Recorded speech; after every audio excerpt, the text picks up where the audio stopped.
চায়নাতে এক ধরনের বাঁশের গাছ হয়। সেই বাঁশ গাছে যখন আপনি বীজ বপন করবেন, একদিন দুই দিন পানি দিবেন, গাছটা বড় হয় না। 1 মাস 2 মাস পানি দিবেন, গাছটা বড় হয় না। সার দেন, যত্ন করেন, কোনোভাবেই গাছটা বড় হয় না। 1 বছর বীজ থেকে চারা গাছ অঙ্কুরিত হয় না। 2 বছর, 3 বছর, 4 বছর পর ফাইনালি ওই বীজ থেকে অঙ্কুরিত হয়ে চারা গাছটা মাটির উপরে ওঠে এবং এরপরে মাত্র 4 সপ্তাহে চারা গাছটা 90 ফুট লম্বা বাঁশের গাছ হয়। কয় ফুট? 90 ফুট।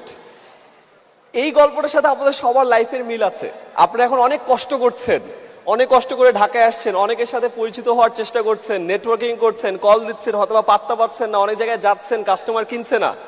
মনে রাখেন, আপনারও বীজটা একটু অঙ্কুরিত হতে টাইম লাগছে। ওই যে 4 বছর একবার একবার একবার করে